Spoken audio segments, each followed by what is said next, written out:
Hi, y'all. I am going to read something to you while we're waiting for people to come in. I don't do music. I love it when people do music. I just don't do it. It's not my thing. Is today Thursday? What's today? It is Thursday. Hi, everyone. Thanks for coming in.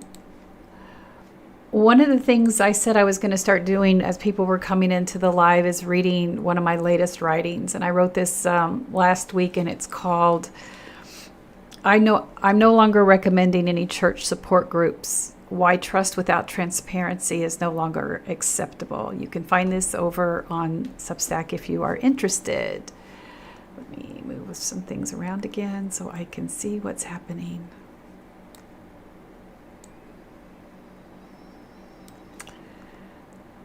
Personal experience. Can you hear me okay? Everybody hearing me all right? Are you good over on TikTok? Good. Waiting to see. Lynette, can you hear me okay? Did I touch the microphone and do something again? I always worry about that. Hearing you. Hi, martial arts. So personal experience tells me this will not be a popular writing.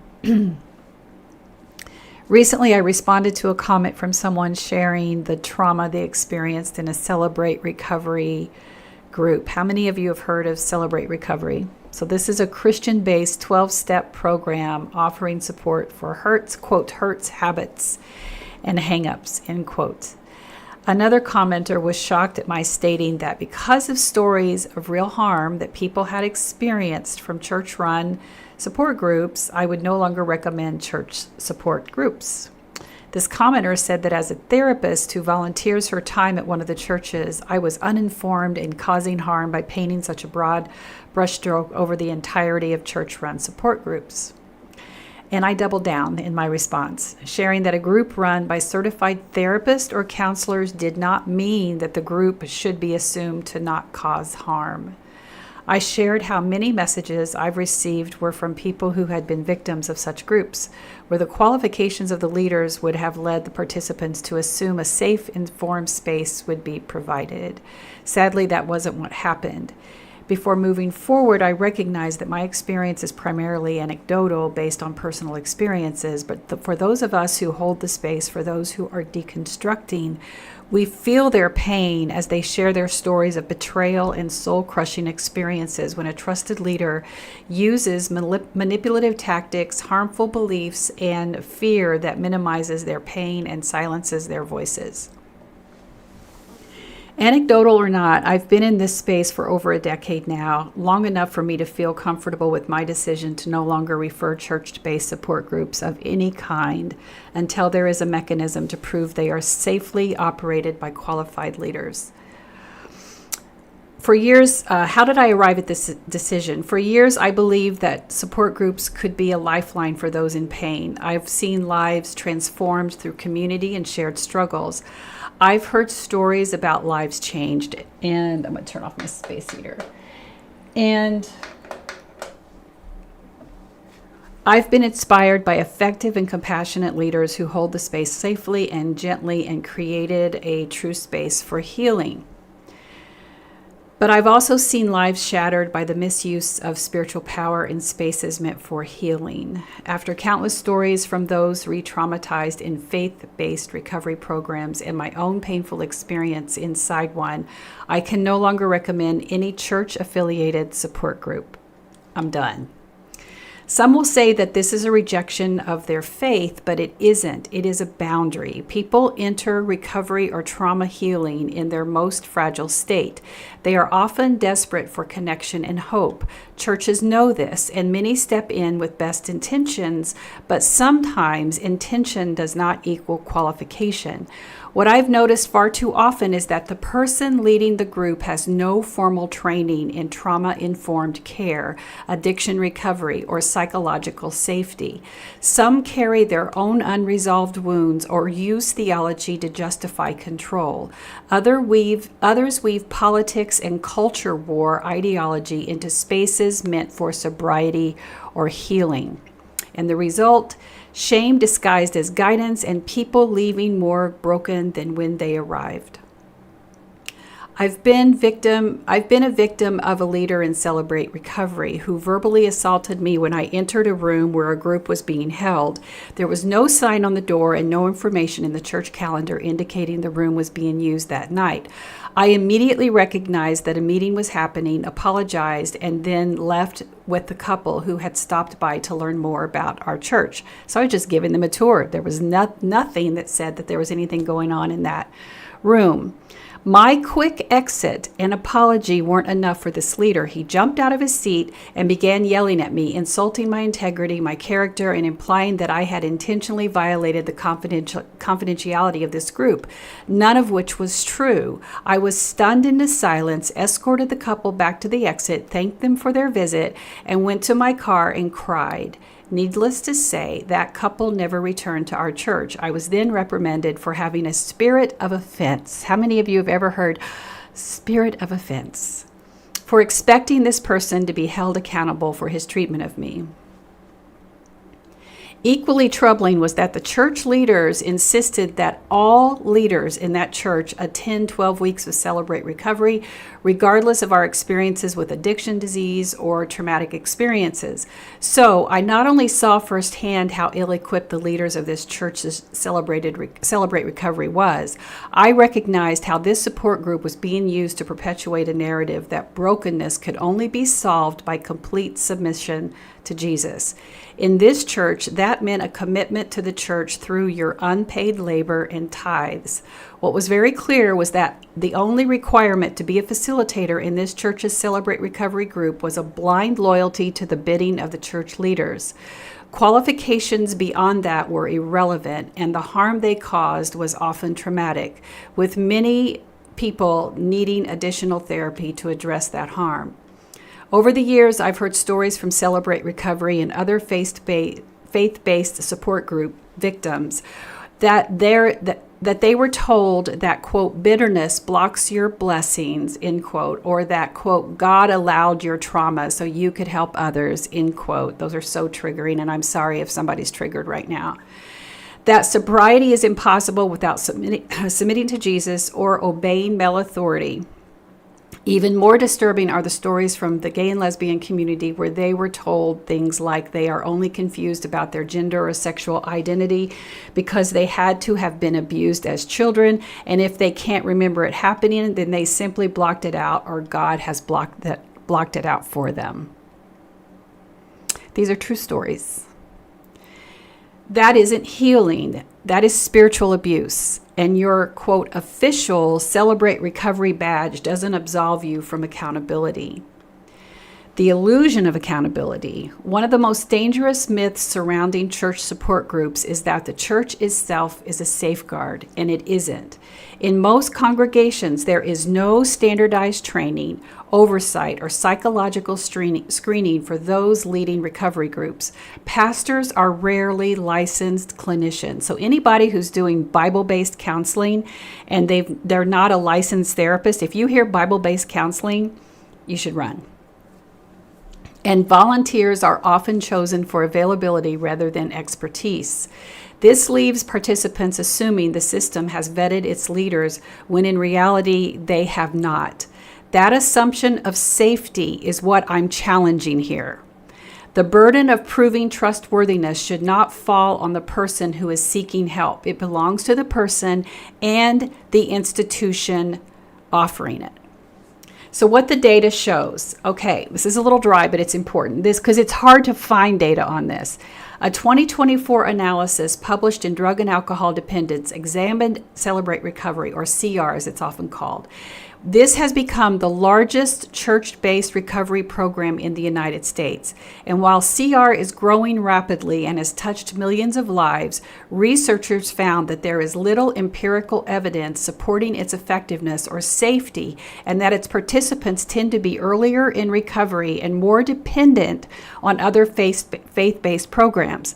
So, and if you're not familiar, this is a side note, but if you're not familiar, Celebrate Recovery was started by Saddleback Church. So the whole Rick Warren, the purpose-driven life. So you're looking at a very much an evangelical-based type support group. That right there is a lot of the red flag. In other words, it fills a gap for those seeking Christian community, but not necessarily clinical healing. The study concluded that CR remains, quote, understudied and its public health value unverified. And that's another thing, because a lot of these groups fly under the radar of requiring any kind of standardized qualifications or vetting of their volunteers. And now you realize there's no way to say whether or not they're safe or they're being handled effectively and professionally by qualified leaders. Now, I wrote something here, and I need to go back and put an asterisk on it, because I said compare that with secular programs such as AA. And I got a lot of pushback on that when I published that, because I took that right from the two sources that I used for this writing. And I agree that AA is not secular. And I'll explain in the footnote that I put in this as well. But I should not have said that, especially related to AA, because so many people have had, as while AA has been one of the things that has been the most effective when it comes to some kind of addiction disease recovery, I'm giving it all the credit. There are many people who have been traumatized by ineffective or biased leaders inside AA. So we have to be able to be very objective and unbiased when we're looking at these programs and the harm that they're causing, especially when they're centered inside some kind of faith-based program or some kind of church support group. So AA, Smart Recovery, or Life Ring, which have decades of peer-reviewed data showing efficacy for many participants, though not all. Even NPR's review of AA notes that while mutual help groups can save lives, they are not universally effective, and they require the same scrutiny and self-awareness any therapeutic process deserves. That's the point. Faith-based programs are not inherently bad, but without transparency, training, and evidence-based structure, they become a breeding ground for manipulation, guilt, and unexamined power. So knowing the difference matters, and I'm going to go through this really quickly, but you should know the difference between a mutual help program. They're usually called MHOs, so that would be like a Celebrate Recovery or an AA or something like that. And those are usually they're called peer-led communities, where they come together and they have a shared experience. So those often operate outside of formal healthcare systems. Then you have the professionally facilitated groups that are usually called therapeutic support groups. And those are not always, but most of the time, they're going to be run by licensed clinicians, therapists, psychologists, certified addiction specialists, and they're more structured and confidential. And oftentimes, those are the only ones that insurance will fund, because they will come with some kind of cost.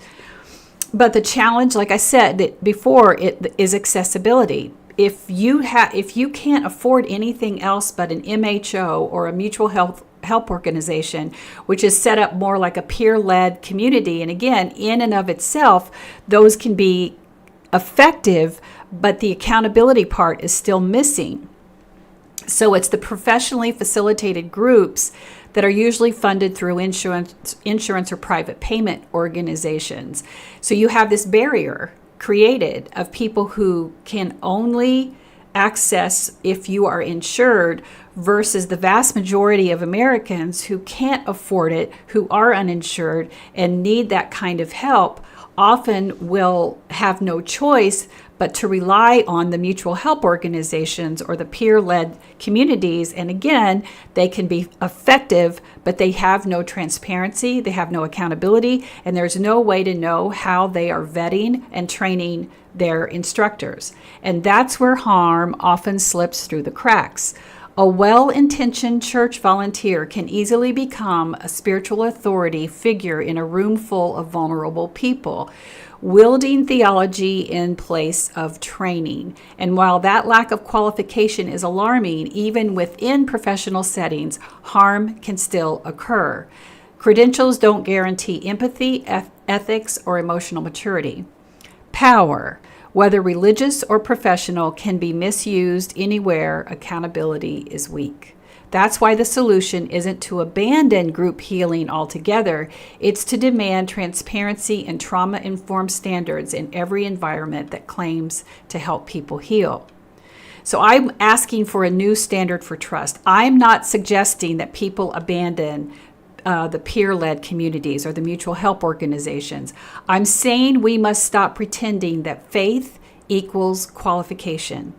If you are seeking support for addiction, grief, trauma, or mental health, here's a starting checklist. Now, I'm not going to go through all this right now because it's too long, but basically, I created a very basic safety checklist that said, ask these questions before you or a loved one goes into any kind of peer-led, free support group, especially if it's set inside a faith, any church, any spiritual community, anything like that, to try to make sure that you are safe and the volunteers have been vetted or trained in some way. So remember, transparency builds safety, vagueness hides the danger. And for many of us, we understand how that vagueness, we have personal experience of how that vagueness hid the danger for us or our loved ones. So if you truly care about the people you serve, get trauma-informed training. Collaborate with licensed professionals. Create spaces where doubt, diversity, and autonomy are all welcome. Stop believing that love alone heals what requires specialized care. And if your group's primary goal is evangelism, then call it what it is. Do not call it therapy. Do not even call it a support group. Call it some kind of open invitation to learn more about your group, but do not conflate the two. So this is why I won't recommend them anymore. I know this stance will anger some who lead with integrity, but those exceptions don't undo the pattern of harm I continue to witness, and they shouldn't expect people in crisis to become investigators before seeking help. The time for blind trust is over. Healing requires more than prayer circles and good intentions. It requires safety, professionalism, and accountability. It isn't my job to prove you're qualified and safe. The impetus is now on you to prove that you are. When the church can meet those standards, I'll reconsider. Until then, my answer remains, I am no longer recommending any church-based support groups because your healing deserves more than faith. It deserves safety. Now, my footnote for this is, I did not want, so I'm going to just give you a little trigger warning. I'm going to share a personal experience for those of you who have a hard time, or you're going through some kind of therapy, or you're trying to find treatment. Sometimes it's hard to hear other people's stories of any kind of trauma, but I do want to share this one experience with you to help you understand, to drive home why somebody in my position with as big a following as I have, and the number of messages and letters, handwritten letters I get from people sharing their stories of harm and abuse from people who should be the very people that you should be able to trust. And they're not. They're the ones that victimize, that become your abuser or perpetuate your abuse. So it's very important that we understand that those of us in those positions, we must advocate for those who are learning to become empowered. I can't pretend that my position in here as an unchurched person who wrote about the importance of deconstructing, and part of that is recognizing how much harm was done to you. It may not be diagnosable as religious trauma, but when we're carrying that kind of harm, it will absolutely impact how you show up in your world. It will impact how you trust people, or whether you actually should trust people. Maybe it's the reason why you end up getting into these situations where you are constantly codependent, or where you are constantly re-victimized because you have not learned appropriate boundaries. Because the first thing that a high control evangelical style church will want to do is violate those boundaries and do it in the name of Jesus, and say that that's you being holy, that's you being worthy of heaven. And none of that is true. Hi, Poet Miranda. So I'm going to finish this footnote, and then I'll get back to the comments and see what I've missed. I said I did not want to put this story in the body of the writing because of the length of the blog. It was a long blog. Sorry about that. I was also concerned that these experiences may feel overwhelming to some who believe AA is a trustworthy organization simply because of its long-standing reputation. Many people have had positive experiences, so do not put words in my mouth. I'll repeat that. Many people have had positive experiences, but some have not. I can personally attest to a loved one who was told by a credentialed therapist facilitating an AA support group that he would go to hell if he followed through with his feelings of self-harm. Just happened. 2025. Recently, another person shared that their facilitator is pro-Trump and spends most of the meeting demonizing undocumented immigrants, insulting the Democratic Party, and worshiping Trump. A person facilitating the meeting is spending all of that time doing that. While there are reporting mechanisms in place to report abusive leaders, so before anybody says, well, report them, listen to this. While there are reporting mechanisms in place to report abusive leaders within the AA, victims are often not in a place of empowerment to feel strong enough to carry that burden. It is up to us to ensure the safety and to expect transparency and accountability of all groups. Now remember, there's help out there if you have feelings of self-harm or need urgent emotional support. And the first thing you should do is dial 988. Yes, I know, Kamshi, I do twist everything, baby. So that's just my way of, instead of playing music, I just get right into what we need to talk about. And I thought a good way to do that is I'm just going to start reading one of my blogs so that can give you something to think about, something that that many of us in these spaces have experienced, and many of them have stories to share. People will say things like this, she said, like, I lie about everything. Just spend time in my comments. Are you really saying that people are going to lie that much about their lives? I can tell you from my own personal experience, the things that have happened to me in my own church experiences. And then people have the same kind. It should, instead of saying that people are lying, why not pick up the mirror? Why not pick up the mirror and understand the harm that's being caused? The biggest problem that I see with organized religion is its inability to ever accept accountability and its need for transparency and believing that there needs to be change. Because if they had to change, then that means they would have to look at the entire system. There's often, I'll often get ridiculed or attacked because people say that I'm encouraging people to leave church. Sweetie, I'm not the reason people are leaving church. I am not the reason. All you have to do is read the stories. Let people who have left church tell you why they left church, and then you will understand. Then you will understand that the only thing that you have to do is be in a room full of Christians to want to leave church. And that is really hard for some people to hear, but it's the truth. It's the truth. Don't blame me. Put that mirror up to your face and look at why people continue to leave church. The fastest growing sector in the United States is still the spiritual but not religious. I don't care how big your mega church is growing. I don't care how many buildings you have to build or how many satellite churches you have. The fastest growing sector is still spiritual but not religious.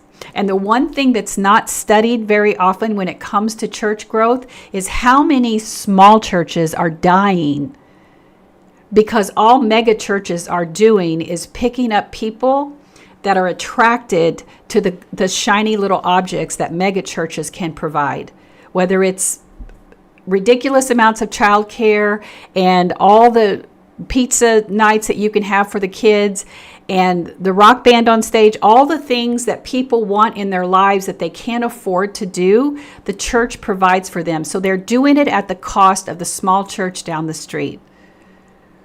Nobody talks enough about that. about what happens to the small church when a megachurch comes into town, and how much it really, really changes the dynamics of religion. If we're supposed to be about community, then the megachurch has it all wrong, all the time. The feel-good church, yeah. I am way behind on comments. Yeah, the poet Miranda, absolutely. The church taught me that I was unredeemable. And I just did write about that yesterday. I owe nothing to a theology of sacrifice. And I'll read that the next time I come up. Do I have a prayer list? JDC, at the end of each of my lives, I do a blessing. And I was going to start asking people if they had something that they would like us to hold the space for. Because we are a deconstructing group, I often will not call it a prayer list for those who are right now at a place where they're trying to figure out what their beliefs are. And I'm not using triggering language to the best of my ability, but I will certainly hold the space for you and pause and be in this moment with you. So if you have something that you would like to share with us, I can start a list and we can create that. I was going to offer it towards the end of the time, so thank you for reminding me. But if that's something that you would like to do, we can still do that. Let me see what I'm going to look over at YT Beans, and thank you for Carla for sharing the truth. Hi, I'm not sure right now. I like your username. Thank you for being over on YT. What rules of scripture do you align with? PBT, homesteading mama, I'm not even sure what that question is. What rules of scripture? I'm not following that. Hi, Uncheck the Box. I'm so glad you're here. So if you're interested in reading that, and also especially the checklist, because I understand that there are people out there who are looking for support groups. I'm not going to recommend them. There has been like this default that you could start looking through on the websites and see if a church is offering support groups. I will not tell anybody to go to those until they've been vetted in some way. And what I want to start seeing is churches putting on their websites how their volunteers are trained. Do they do a background check? One of the number one places where abusers of children and women are hiding out are in church. The data is there. It's unmistakable that it's happening. You want to go see the data? Go to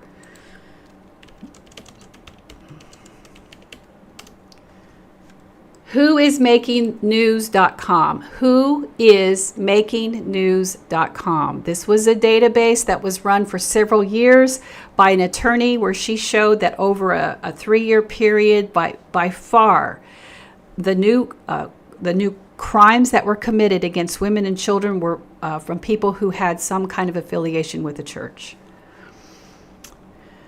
Thank you for the follow, A24. Legalism, it sounds like as far as rules. Yeah, they're also hiding out in jiu-jitsu training organizations. Jiu-jitsu. I'm not sure about that. I don't know anything about that. The data reflects mostly in church. Thank you for putting that website. Yeah, this person is also on, the person who did this is also on TikTok. Her name is, their name, I'm sorry, I don't know. I think it's Kristen Browde. Kristen Browde. My friend and her spouse were both witches. When they were getting a divorce, he became a Christian. Oh my, I can imagine that has created some, and he used her practice against her. Yeah, that would be a really challenging thing, Abigail. I'm sorry to hear that. And you get a biased judge, that could really work against you. I'm really sorry to hear that.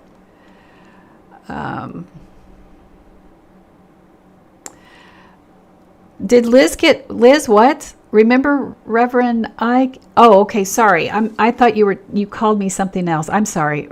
Remember Reverend Ike, if you want your pie in the sky, buy, and when you die. I don't know who that is. You all are making some interesting comments. I'm having a hard time following them. So I'm not going to go too far back. I'm going to let Lynette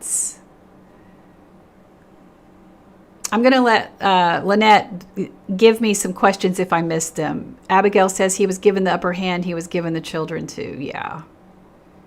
I'm so sorry that happened to her. Oh, I got you. That's okay, Liz. That's okay. Every once in a while we'll have somebody come in who will want to come in and troll me for just a hot minute, but then they leave. We have some amazing mods. They don't get to stay long. So I misread that. So I'm sorry. I apologize. Dreamer says, I used to follow Christianity. Now I only follow my heart and the universe. No religion for me. Dreamer, well, we're glad you're here. Welcome. Come on in. Join us. Have a seat. Drink your tea. I'm drinking water. I haven't had enough today. So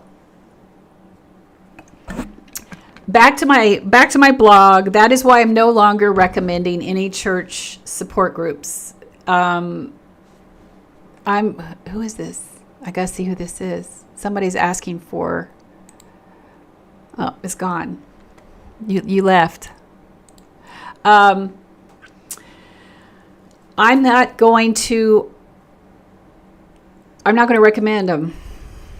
I really had somebody come at me on another social media platform saying you don't have any right to say that support groups at churches aren't good, and I'm not going to vet for you. I'm not going to vouch for you. I'm not going to vet you. It's up to you to prove it.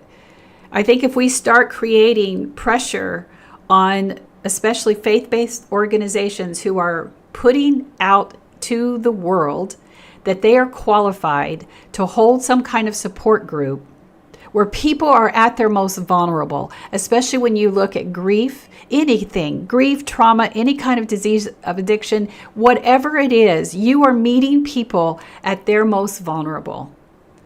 And I'm hearing way too many stories of how people have been taken advantage at that time. It ain't happening anymore. You create some kind of statement of transparency that shows how they are trained, shows how they are vetted, shows how you are protecting the people who are seeking help from you, and you're just not using this as an evangelical tool. Because most of them, that's what they're doing. Most of them, that is exactly what they're doing. Hi, Heather. Great American says to us that I'm not a pastor if I support the LGBTQIA+. They've already been muted, but just for anybody who sees that kind of thing and you're triggered, first of all, I'm sorry. We try to you don't ever have to engage with anybody who comes in and tries to attack and malign us in any way, shape, or form. I think the hardest thing about that kind of person or anybody else out there, especially what you're seeing out in the bigger political realm, where it's very clear that not only are they attacking Black, Indigenous, and people of color, but the LGBTQI+ community, they are annihilating women's rights. And now, I haven't heard anything. Has anything come down about the Voting Right Act? It is very clear that what they're trying to do is take us back to the time Civil War to 1950, early 1950, prior to the civil rights movements. And this is heartbreaking, and it's very concerning. And you have somebody who wants to come into a space like this and want to attack me for being supportive of the LGBTQIA+ community. And somehow they've worked it out in their head that makes them closer to their God. That someday their version of heaven requires them to hate on people because other people who don't look like, love like, or believe like them are less than. No one else is deserving of their version of salvation. So that's why I always said, we don't have to do anything to encourage people to leave church. Christians do the job for you.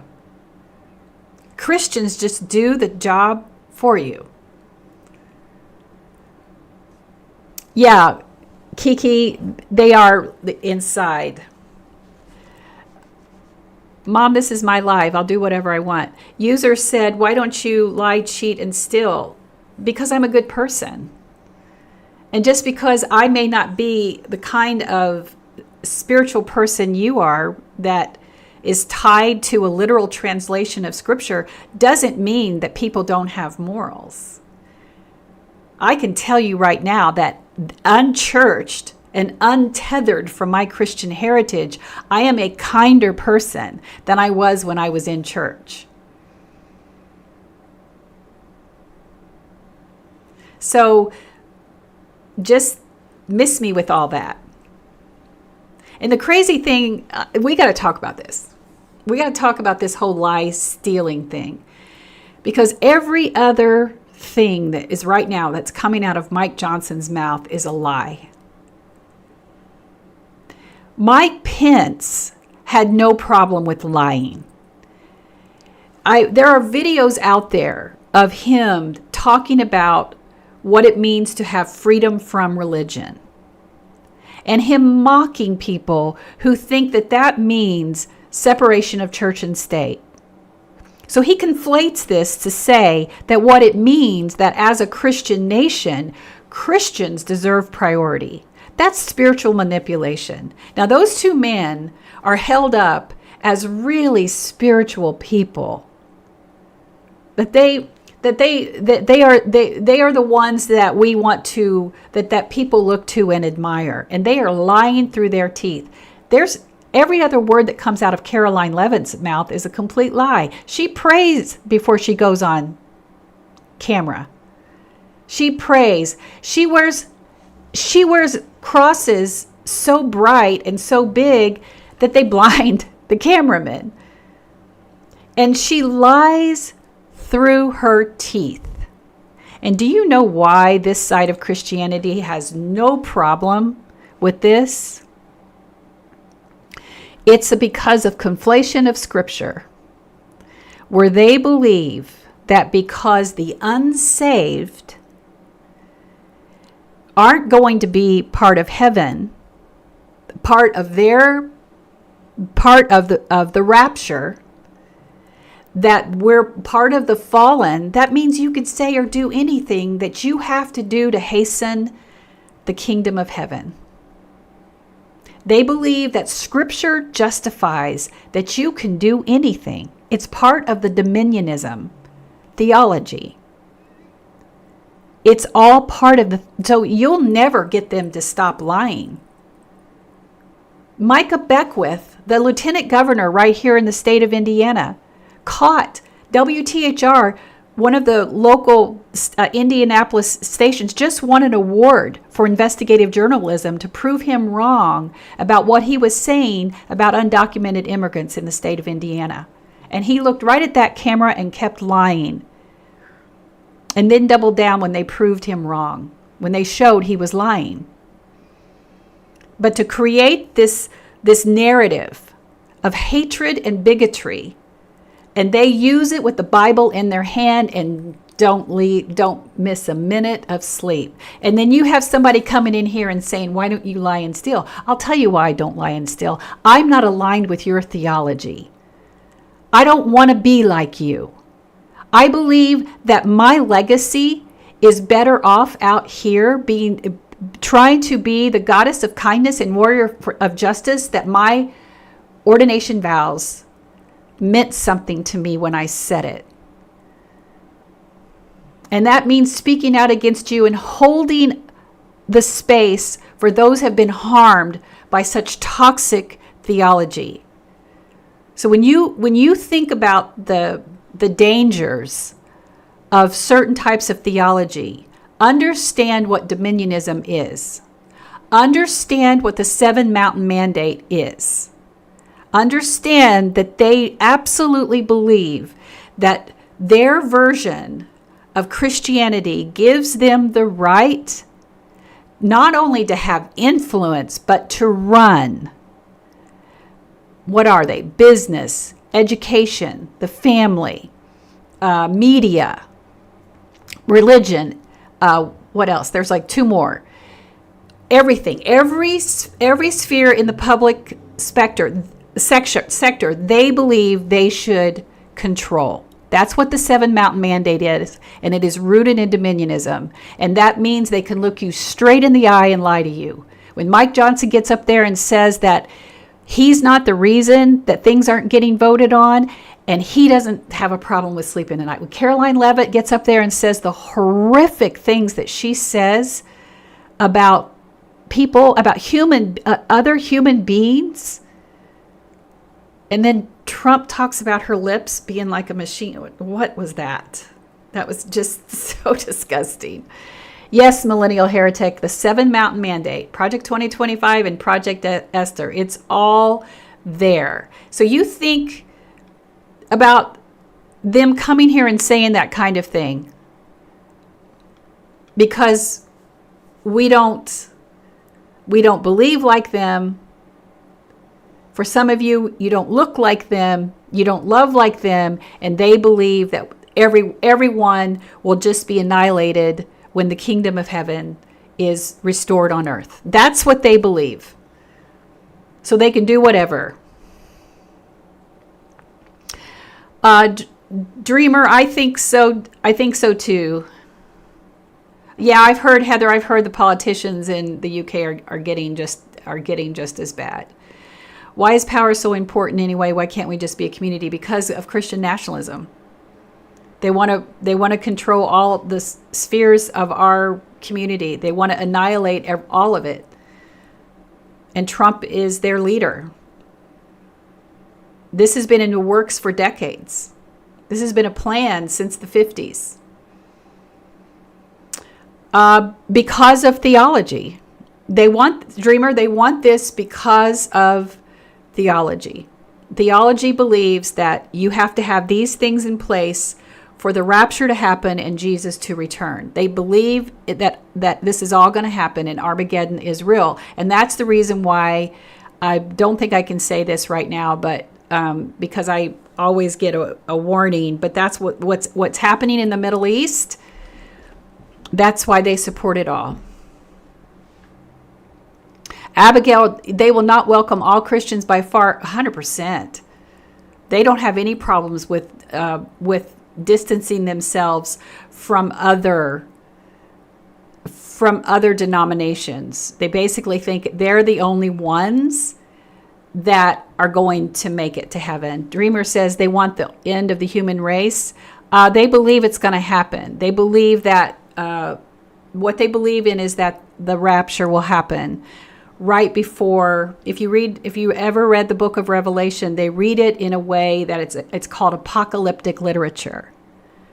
And the way they read that is that Jesus is going to, there will be a rapture, everybody will be taken up, and then that's when Armageddon starts to happen. So you look at how the translation of Revelation that's going to basically dictate and inform what end times happen. So that's called end times theology. So if you ever heard of Left Behind, the Left Behind series, the Left Behind movies with Kirk Cameron, the Left Behind books, believe me, I got to book 8 on the Left Behind series before I was even a Christian at the time, like, all right, I'm out. This is so stupid. I'm not doing this. And that goes back to my blog a while ago when I tell you, even sitting in that Celebrate Recovery group and going, this is stupid. These people are not qualified to be teaching this group. One was a sophomore in college teaching Celebrate Recovery, holding space for people who had real life harm. They're ill-equipped. I hope your leadership and influence increases as soon as possible and as much as possible. Thank you, TT. That's very nice of you. They want to hasten that into fruition. Yes, Dreamer, they interpret the Bible to believe that they can hasten the kingdom of heaven. So certain things have to happen in the Middle East so they can do that. No, CJ, it isn't. And if you weren't here earlier, I read, CJ said Celebrate Recovery is not safe. And I read my blog. It's titled, I'm done recommending church support groups. And I think it's time for us to make sure that we are expecting transparency and accountability for how these groups are run and how they train their leaders before. I won't recommend anybody. I also have stopped recommending or trying to find churches for members of the LGBTQI plus community. I've stopped doing that a long time ago. I won't. I'm sorry if you're a progressive Christian and you hear that, but I've sat by too many people in progressive churches who were incredibly homophobic. So no, I won't do it anymore. Churches have to expect accountability and transparency, and a welcome flag out front and a pride flag blowing off by your sidewalk ain't enough anymore. Not doing it. Dreamer, thank you for being here. Matthias, right back at you, sweetie. Let's see thank you. Dreamer, come back and see us sometime. Yes, I was gone for a while, but we will, I'll try to be here as often as I can. I try to be. Let's see, any other questions that I've missed? So going back to, Dreamer asked some really good questions. I want to make sure that we uncheck the box. Oh, okay. What did I miss? Uncheck the box. They are manufacturing all the events that lead to their rapture. Yes, uncheck the box. That's exactly right. That's right. They're trying to contribute to that, to hasten, that really is hastening the kingdom of heaven. Lord, come quick. That's the stuff we used to pray. Lord, come quick. So you would look at like the chaos in the world, not in a way that you had to be part of solving the problem, but as a way to signal that end times are coming and Jesus is going to return. So it absolves you from any type of accountability. And that's why these churches are so hyper-focused on end times.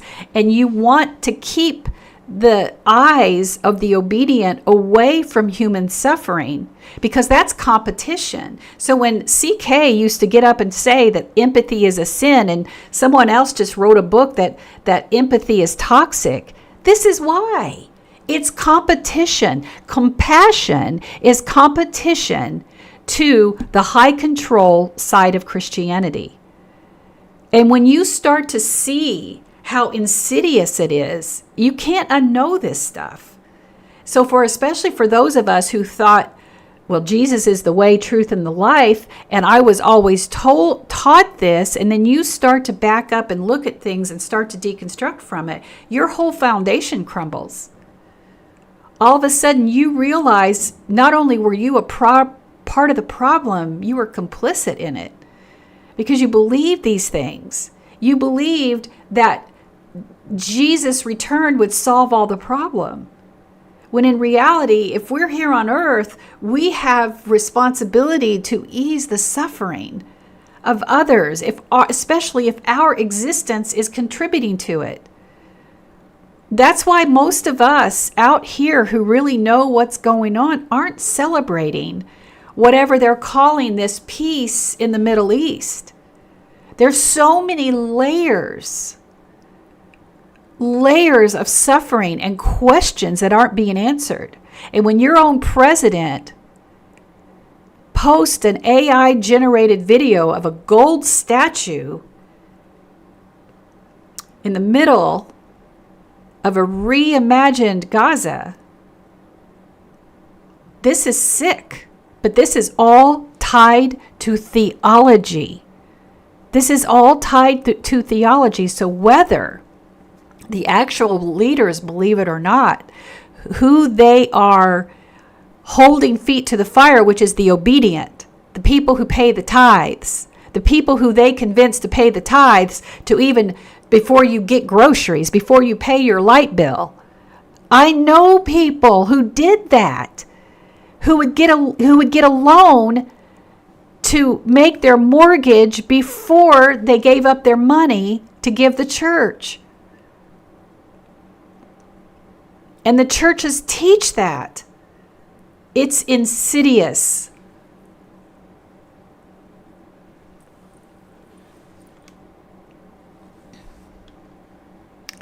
Mama Mayo says, yes, I've been deconstructing since 2011, and it's to the point that I see the corruption. When it starts you start seeing it, your heart hurts. It hurts, especially if you still have family and loved ones in it. It's hard. Coach Joe, that's a really good point, and I'm not going to be able to get in today to what happened with the young Republicans, but that is very, very, it's disgusting. It's terrifying that these are the leaders of the future, and I don't care what J.D. Vance says about the pearl clutching. Here's the difference. When we talk about patriarchy, now this well, I wasn't going to talk about it, but we're going to talk about it.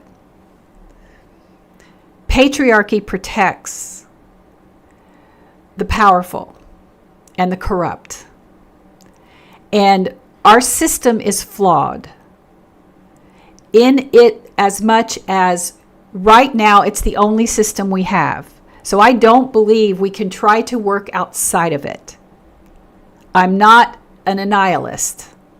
I feel like we have to try to figure out how can we dismantle the patriarchal structure once we have pushed back fascism from our country. So you have this, J.D. Vance points out that this senator, remember his name, said something about another person's children would have to be unalived before she worried about gun control. That was not the right thing to say. And in my mind, that man needs to go deconstruct. Who said that needs to go deconstruct to the point to understand how violent language impacts and influences the people who are looking to you for leadership. And but that's not what J.D. Vance is saying. He says, I'm not going to clutch my pearls over what these young men said when you got people like that. It is not the same. Even if I disagree with the fact that man is still seeking, he's seeking an office, I believe he's running for office for 26. I don't agree with that unless he can truly prove that he has understood the harm he caused and has deconstructed from that kind of hateful rhetoric. This is a mindset. 22,000 pages of content that showed violence against the Black, Indigenous, and people of color, the LGBTQIA plus community, the women, everything, violence. What they wanted to do to people, they personally wanted to witness or cause. And he's not going to clutch his pearls over that. This is a generation of people being taught that evil and cruelty are what? Sanctified. Now, they're starting to say that the texts were contorted and they were misrepresented, the whole thing. No, you can't take what those young people said out of context. They said it. So it's very, very concerning. Bye, Heather. It's good to see you. I'm glad you were here. Choo Choo, what do you mean? What causes you to see the truth? I don't know what that means. Oh, good. Thank you for blocking, David. We're not even going to talk about that. We don't do that here. We are a deconstructing space, a safe space. I know that, we could... I want to make this very clear, and I know Lynette's doing a really good job posting this. We're not going to debate apologists. I love to listen to apologists. Now, if you want to do that, go watch NG Growth Thinker and Deconstruction Zone. They both do that. They do an amazing job. I love to watch them. I listen to that. That's not what we're doing here. They are...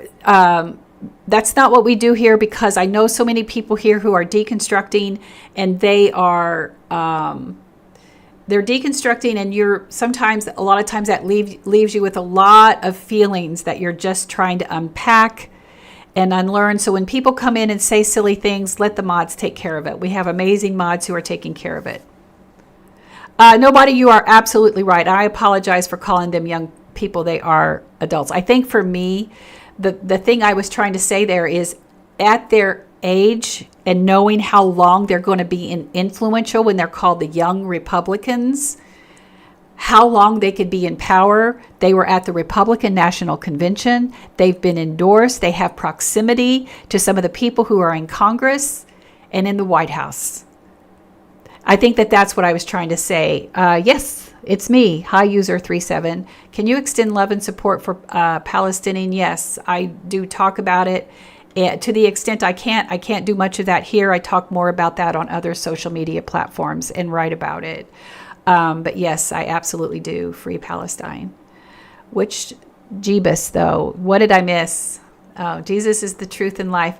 Eula, I'm going to go right back to what I just said. We do not evangelize here.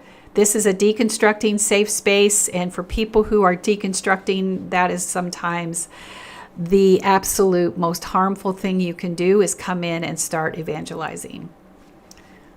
Okay, I'll get rid of that one.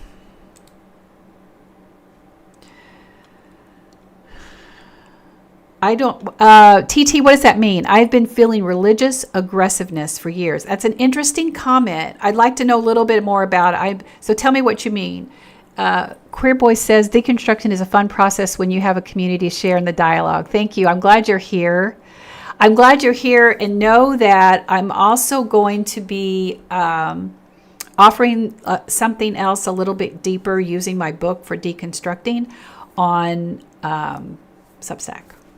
I'm not supposed to say that right here. So every once in a while, what ends up happening is that I get pushed out on the wrong side, even though I have 780,000 followers here. For some reason, I get pushed on the other side instead of just letting my followers see that I'm live. I mean, I so appreciate those who are here, but with 780,000 followers and we've got 137 people in here, you got to wonder oftentimes what are they thinking? But that's been happening for a long time here, and this app is getting ready to become Truth Social 2.0, and I have mentioned this before. I won't stay once that happens, so be sure that you're finding me in other places, not just here. And I am back writing, but I will post more regularly now that my travel's done. I should be here more often. I'm moving along. You go ahead, Choo Choo.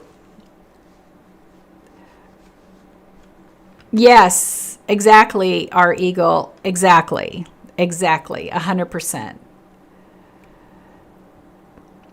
CA, do you offer any help for those with religious trauma targeted by those in the church family? I do have a book called Deconstructing Leaving Church, Finding Faith. It came out last year. I'm going to be teaching from that on another platform, and I'll be able to talk more about that lately. I'm technically not supposed to say anything about that here. Let's see. Well, it's going to be an app to post fun stuff. Yeah, and I'm not even sure that. Yeah, maybe it'll. Mama Mayo says it might just be an app to point. Yeah, it'll be interesting. It'll be interesting to see. Most simple example: religious road signs. The vernacular has changed. There are many other examples. Yes, TT. There are many. Now, it depends on what part of the country you're from. In the Midwest, we're used to them. They're everywhere. They are just everywhere. And it's usually the ones that say, get right with God before it's too late and all that kind of stuff. Yeah. Choo Choo, Seven Mountain Dominion Theology are an offshoot of the Pentecostal belief system, if I remember correctly. Abigail, you're 100% right. But it's just not like the Pentecostal Assembly of God apostolic movement. They may not be like part of the what you call like modern evangelical Christianity, modern American evangelical Christianity. But let me tell you, it is there.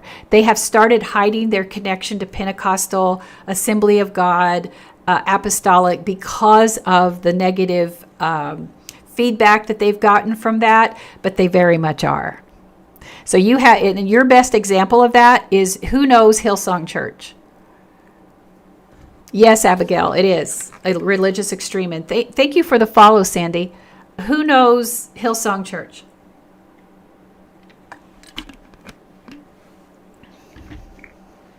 Okay, So Hillsong, if you know, it is there even within the Black denomination. High poetic, like Church of God in Christ. Yes.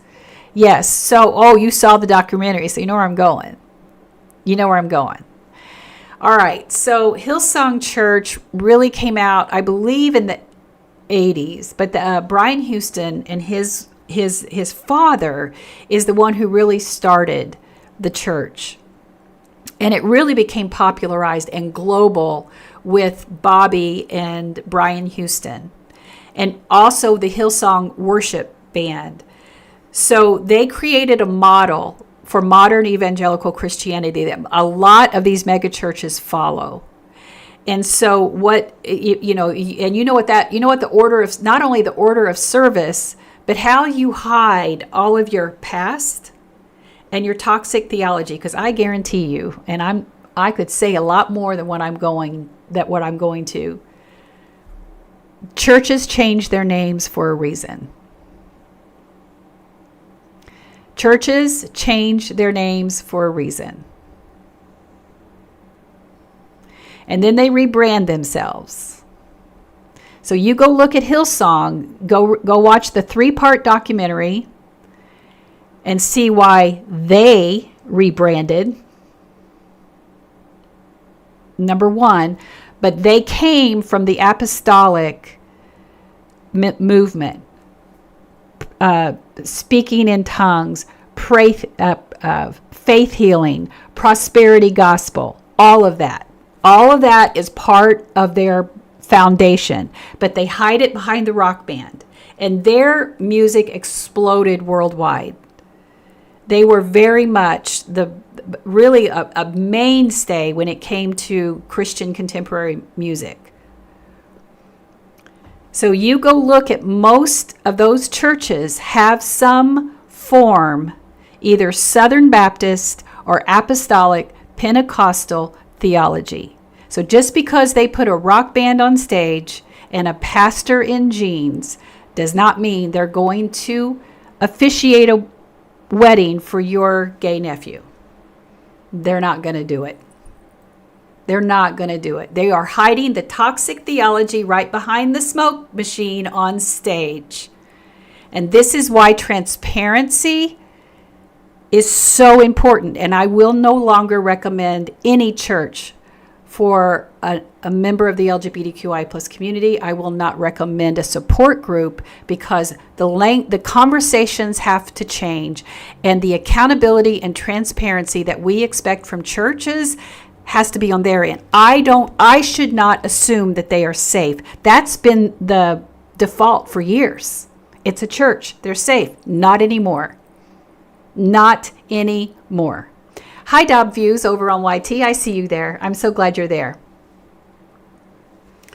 I'm not Annie. That I'm going to answer your question. If you want to walk away, that's fine. But why start controversy? Why is this controversial? I think you should look at why you think this is controversial. Because what am I saying that isn't true? What you're saying is that you're not comfortable with uncomfortable facts about how churches are structured. Yes, CJ, it's a fascinating comment. It's a fascinating comment, because what they don't like is that now that deconstructing people have a voice. In the 60s and the 70s, people were leaving church, because this is like a 60-year trend. People have been leaving church for decades, but they did it quietly. Or they might have written one book or something like that, but you did not have a platform to talk about it. And the deconstructing community, that is one thing that social media has given us, is a platform. But indoctrination into high control religion says, well, we just don't talk about those things. We don't do that. You're causing trouble. It's never, thank you, Run a Girl, for the follow. It's that's my responsibility to keep silent about the harm, because the most important thing is that they're leading to Jesus. It doesn't matter what kind of abusive tactics they use. Do you hear that indoctrination in what she said? I mean, I can't make this stuff up.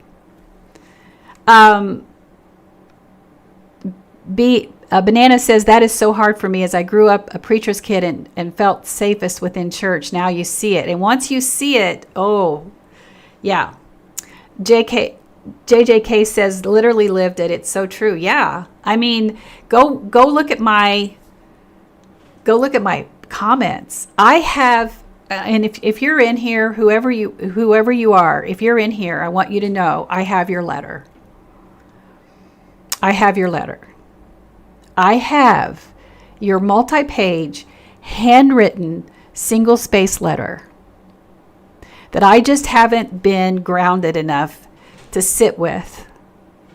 I read the first 2 lines, and I had to fold it back up and put it in your envelope. And then I have another email that is 11 pages long printed, where people are sharing their stories of harm from the church. And then you got somebody like that coming in here and say, why leave, and then cause controversy. How dare you? How dare you? No, this is what deconstructing looks like, and this is what reclaiming your personal agency looks like, and this is what spiritual autonomy looks like once you have reclaimed it.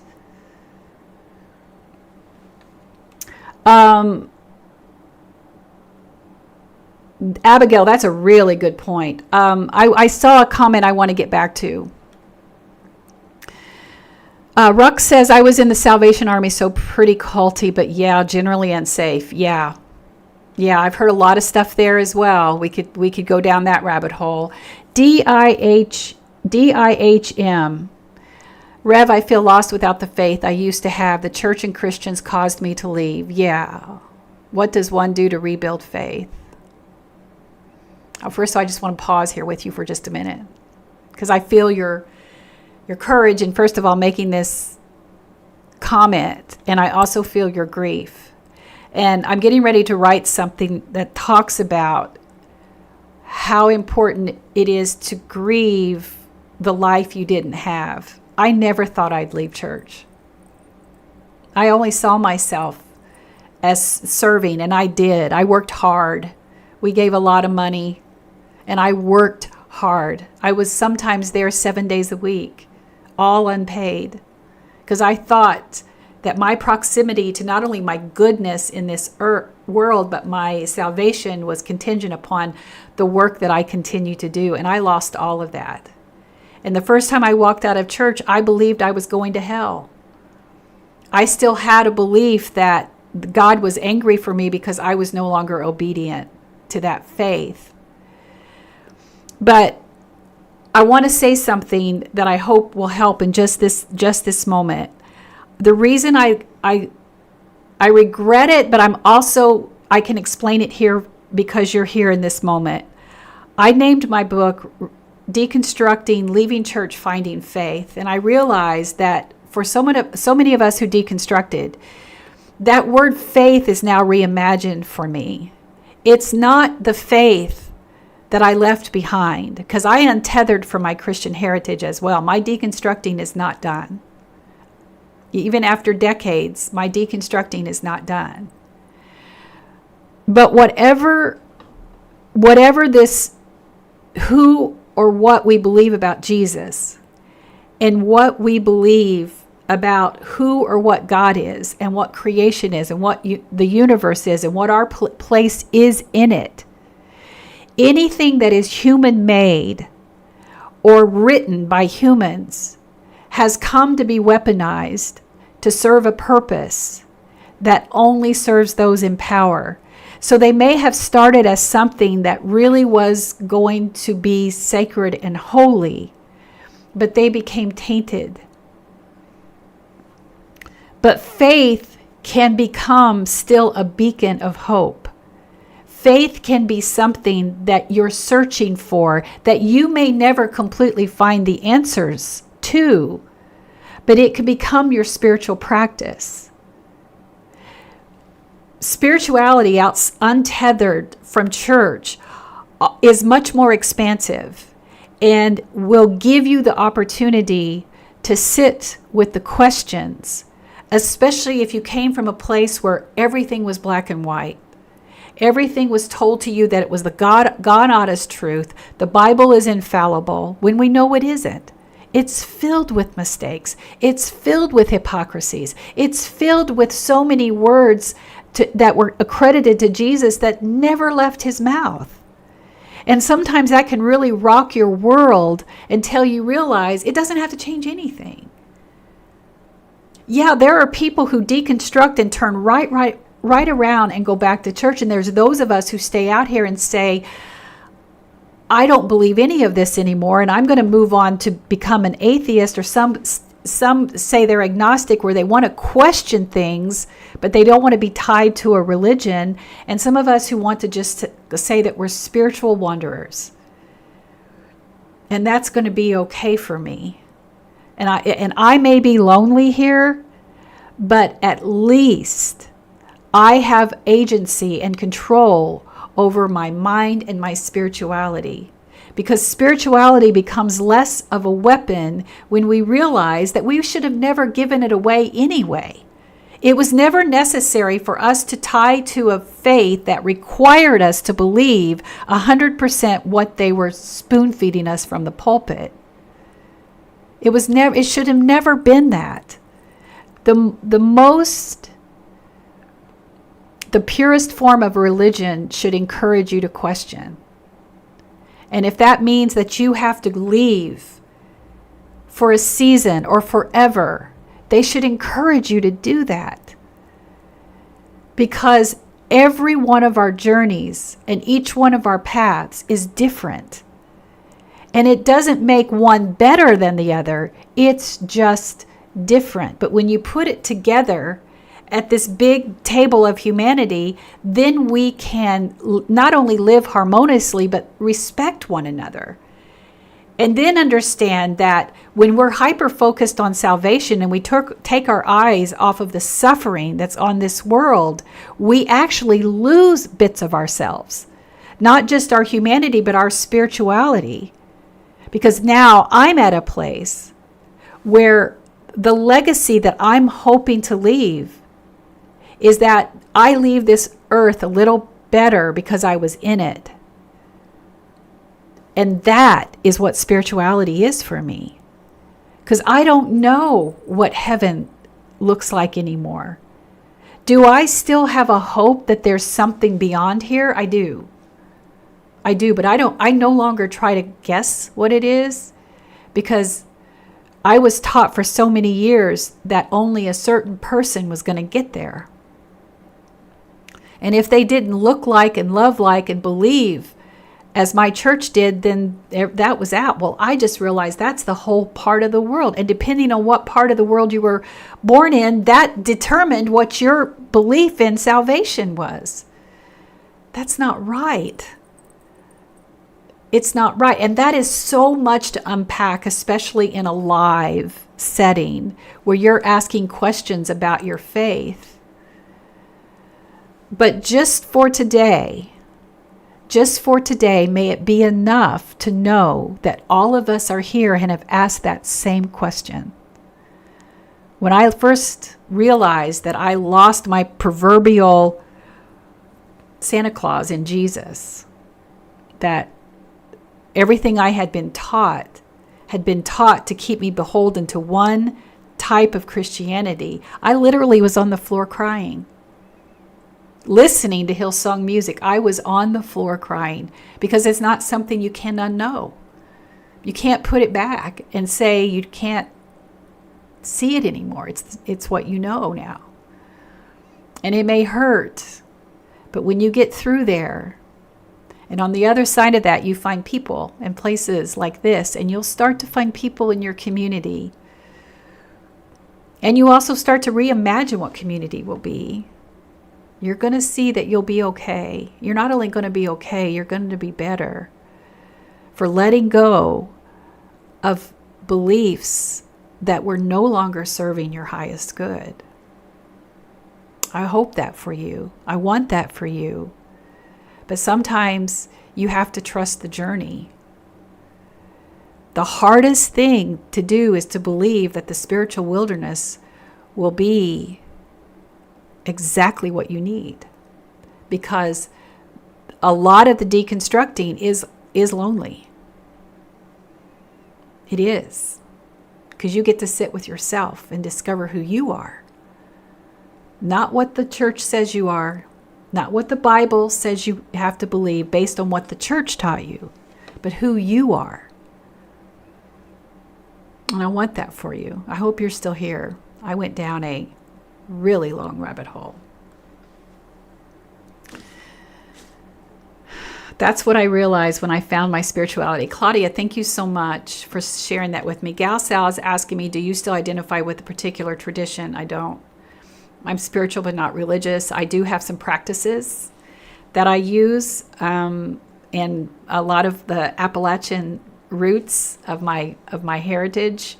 I do a lot of meditation practices, and I have an outdoor altar. I haven't done anything with it, I'll be honest with you, for the last probably year, but I want to reactivate that, and I sit in nature, and I pray and I meditate. DIH, I hope that helped. Come back and see us. Set your notification. If you're not following now, please do so, and set your notifications for when I go live. Also, I'm writing over on Substack, and I'm going to start teaching from my book there very soon. My book is Deconstructing, so find me over there.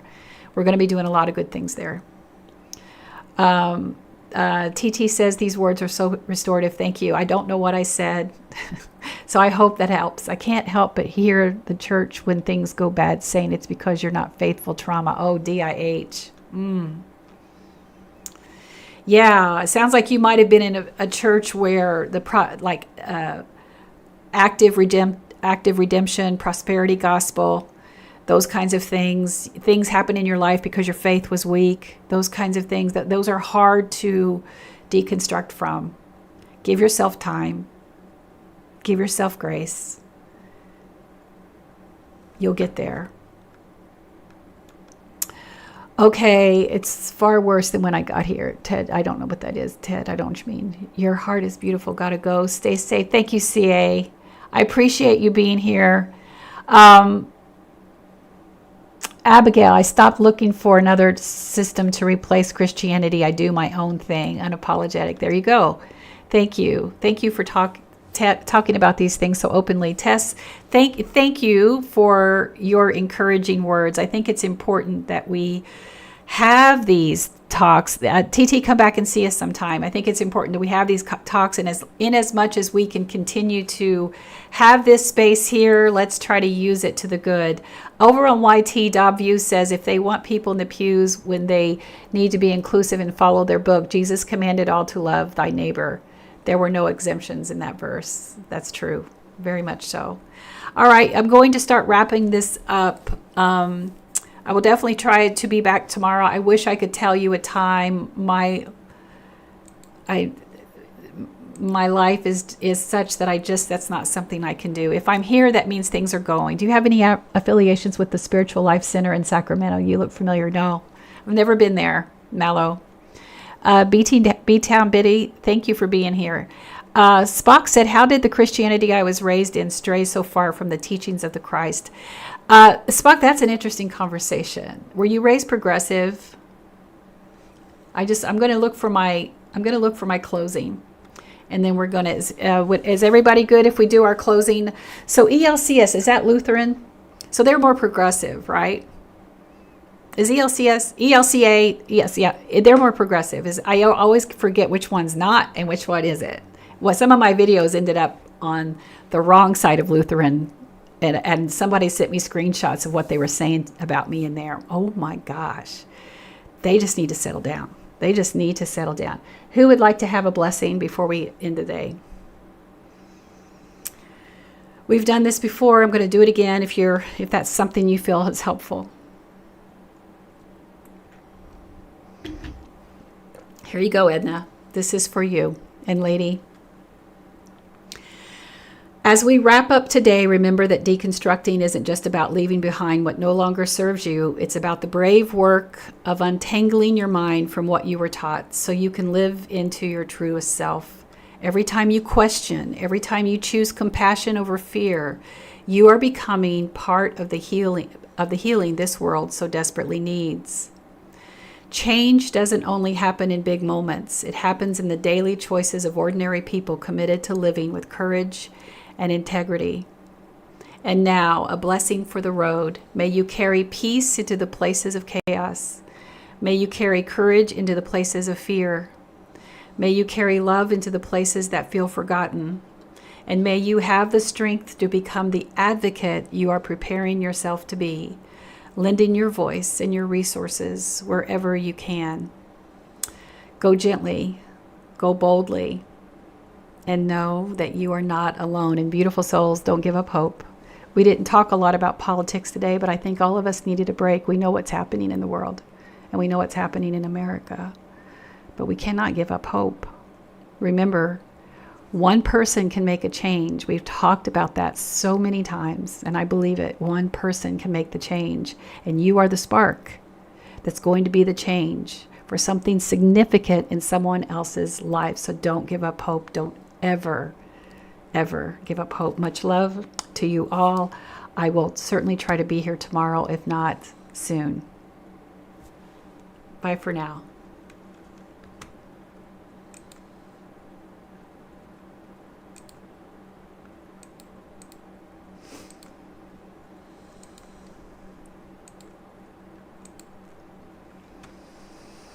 Okay, all you over in YouTube land, thank you for being here. Davuz, I thank you so much for your ongoing support and helping us keep those lives going over there. Much love to you all. Talk to you soon. Bye for now.